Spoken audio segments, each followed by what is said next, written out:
5,000 years ago, a warrior stood on a battlefield between two armies made up of his own family, his teachers, and his closest friends. He was the greatest archer alive. He had trained his entire life for this exact moment, and he could not move.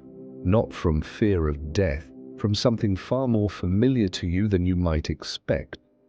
He looked at the outcome of his actions. He saw the death, the grief, the consequences rippling outward in every direction he could imagine. And the weight of all those possible outcomes froze him completely. If you have ever stared at a task you needed to start and felt your chest tighten under the weight of everything that could go wrong, you already understand exactly what Arjuna felt on that battlefield. What his charioteer told him that day is one of the most misunderstood and most practically useful teachings on action ever recorded.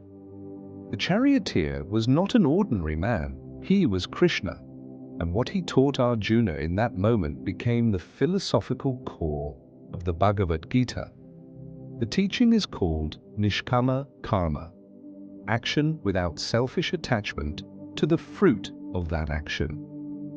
Krishna's words, paraphrased from the second chapter, carry a precision that modern self-help has spent decades trying to recreate. You have a right to your actions. You do not have a right to the fruits of those actions. Read that again, because it is the entire teaching compressed into a single line. You control the effort. You do not control the outcome. The moment you fuse your identity, your worth, and your peace of mind to a result you cannot fully control, you create the exact paralysis Arjuna felt on that battlefield. Krishna was not telling him not to fight. He was not telling him not to care about the outcome of the battle. He was telling him to act with full commitment while releasing his grip on the result.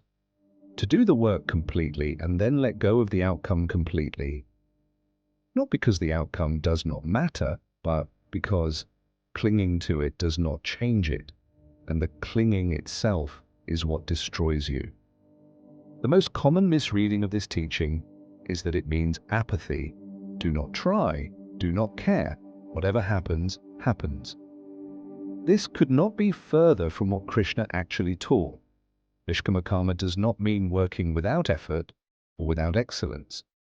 Krishna explicitly tells Arjuna to perform his duty, his dharma, to the fullest. He uses the word yoga to describe this kind of action, skill in action, excellence in action.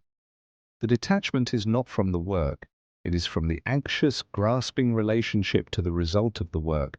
There is a critical difference between these two states. State 1.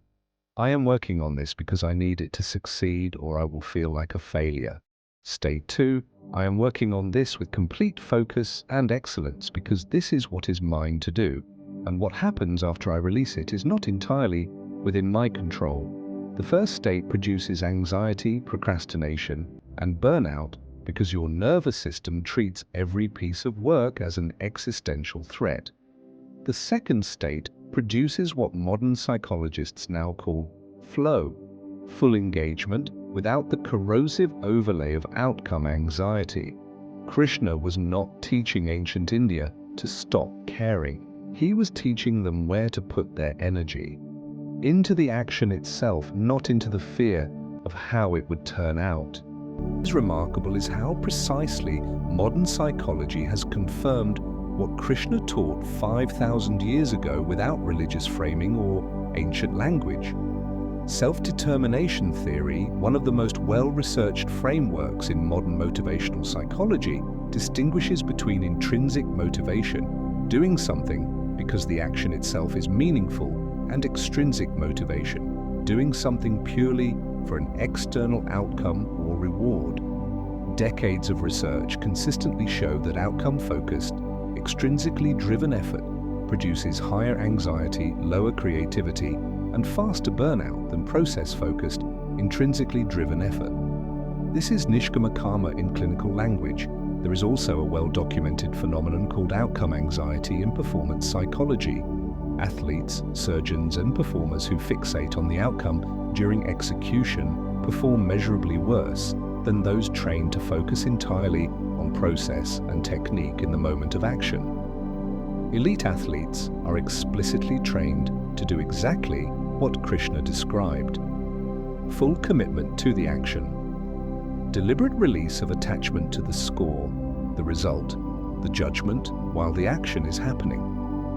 The Bhagavad Gita did not just propose a spiritual ideal, it described with startling accuracy the exact psychological state associated with peak human performance, thousands of years before the field of psychology existed to study it. This teaching is not abstract. It is a daily practice with 3 concrete steps.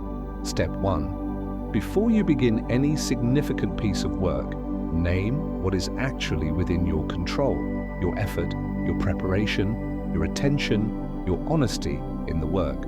Name what is not within your control: how others respond, whether it succeeds by external measures, timing, luck, and factors entirely outside you. Step 2. Direct all of your energy into the first category and consciously release your grip on the second. This is not denial. It is accurate targeting. You are simply refusing to spend your finite energy gripping something your hands were never built to hold.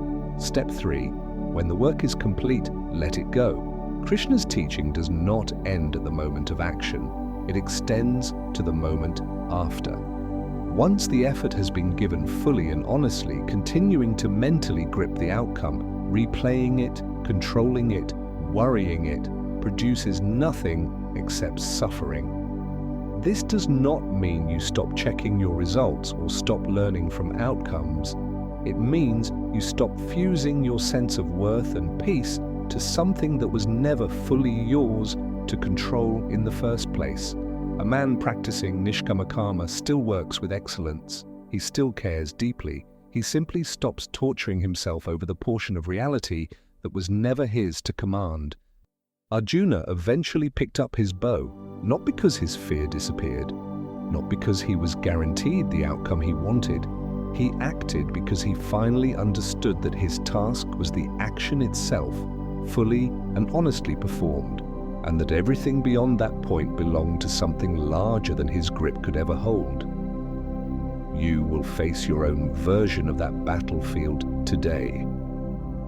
A piece of work you are avoiding because the weight of every possible outcome feels too heavy to lift.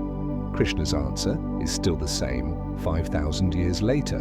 You do not need to control how it turns out. You only need to act fully, honestly, completely, then let it go.